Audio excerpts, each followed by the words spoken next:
Good morning. Praise the lord.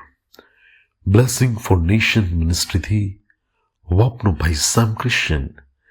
ઈશ્વર પિતાએ આજે આપણને આપેલા આજના એક નવા સુંદર દિવસે આપને પ્રભુ ઈસુ ખ્રિસ્તના નામમાં પ્રેમી સલામ પાઠવું છું.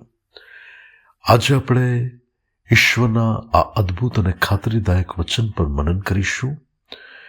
પવિત્ર શાસ્ત્ર બાઇબલની અંદર ગીતશાસ્ત્ર 32 અને 8 કહે છે, કઈ માર્ગે તારે ચાલવું તે હું તને શીખવીશ તથા બતાવીશ. મારી નજર તારા પર રાખીને હું તને બોધ આપીશ. ભલાઓ, જ્યારે પ્રભુએ ઇબ્રાહીમને ઉત્પત્તિ 12ની અંદર તેડું આપ્યું અને તેને કહ્યું કે તું તારો દેશ, તારા સગાવાલા, તારું વતન બધું મૂકીને હું તને જે દેશ દેખાડું તેમાં ચાલ્યો જા. અને લખ્યું છે કે ઇબ્રાહીમ તે પ્રમાણે ઈશ્વરના કહ્યા પ્રમાણે ચાલી નીકળ્યો.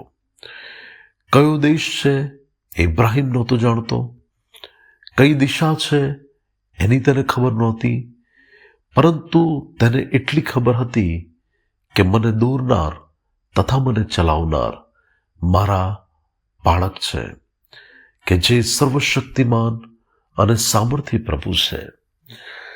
વાલાઓ, જ્યારે સમુદ્ર માર્ગે મુસાફરી હોય છે ત્યારે ચારે બાજુ જોઈએ તો માણસને ખબર જ ના પડે કે આ સમુદ્રની અંદર કઈ દિશા છે.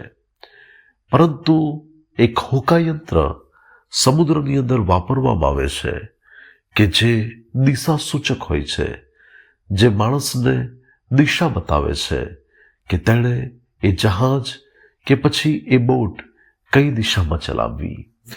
અને જો એ યંત્ર કામ ન કરે તો એ લોકો ભટકી જઈ શકે. એટલા મોટા સમુદ્રમાં તેઓ માર્ગમાં એ બાબતોની અંદર ક્યાં જઈ રહ્યા છે એમને પણ ખબર નહીં પડે. એ જ રીતે વાલાઓ, આપણા જીવનની અંદર આપણે જ્યારે જીવનની મુસાફરીમાં આગળ વધીએ છીએ ત્યારે ઘણા બધા લોકો દિશાવિહીન હોય છે. ઘણા બધા લોકોને ખબર જ નથી હોતી કે તેમણે શું કરવાનું છે. તેમના જીવન વિશે જો તેમને સવાલ પૂછીએ તો તેઓ એવું જ કહે છે કે આ બાબતમાં અમને કશી નથી ખબર. પરંતુ વાલાઓ, આપણે તો આપણા જીવનની અંદર દિશાવિહીન રીતે આગળ નથી વધતા. આજે બ્લેસિંગ ફોર નેશન મિનિસ્ટ્રીની સેવાઓની અંદર પ્રભુ અમને શીખવે છે કે અમારે કેવી રીતે આગળ વધવું. પરમેશ્વર અમને બોધ આપે છે, અમારા પર તેમની નજર છે અને એ પ્રભુ દોરે છે, ચલાવે છે અને સારા અને ઉત્તમ પરિણામો સુધી લઈ જાય છે. એ જ રીતે વાલાઓ, આપણા જીવનની અંદર ઈશ્વર પિતા આપણને નિત્ય દોરવા માટે તૈયાર છે. એ તેમના પવિત્ર આત્મા દ્વારા આપણને અગવાઈ કરવા માટે તૈયાર છે. પરંતુ શું આપણે તેમને પૂછીએ છીએ કે પ્રભુ મારે કયા માર્ગે ચાલવું? શું આપણે પ્રભુને આપણા જીવનના નિર્ણયોમાં કામ કરવા દઈએ છીએ? જો આપણે ઈશ્વરને સ્થાન નથી આપતા તો પછી આપણે પણ દિશાવિહીન થઈને ભટકી જઈશું. યશાયા 53માં એવું લખ્યું છે કે દરેક વ્યક્તિ પોતપોતાના માર્ગે વળી ગયો છે, ઘેટાઓ ભટકી ગયા છે.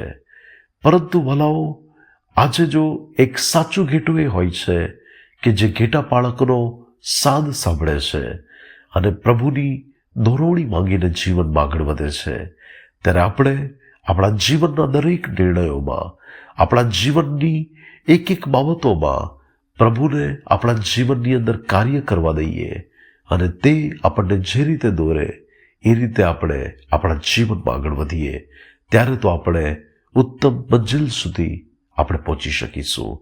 પ્રભુ આજના પવિત્ર વચન દ્વારા આપણને આશીષ આપે. આવો આપણે પ્રાર્થના કરીએ. સ્વર્ગીય પ્રેમી પિતા પરમેશ્વર, અમારા કૃપાળુ અને દયાળુ પ્રભુ, તમારો આભાર માનીએ છીએ, તમારી સ્તુતિ કરીએ છીએ પ્રભુ આજના ખાતરીદાયક વચન માટે. પ્રભુ, મારી પ્રાર્થના છે કે તમે અમને નિત્ય દોરો અને પ્રભુ તમે અમારી અગુવાઈ કરો. તમારો આત્મા હંમેશા અમને પ્રભુ દોરવણી આપવામાં સહાય કરે અને અમે હંમેશા તમારી ઈચ્છામાં ચાલીએ. ઈસુ ખ્રિસ્તના નામે અમારી આ પ્રાર્થના સાંભળો અને સ્વીકાર કરો પિતા. Amen. May God bless you. Have a blessed day. Shalom.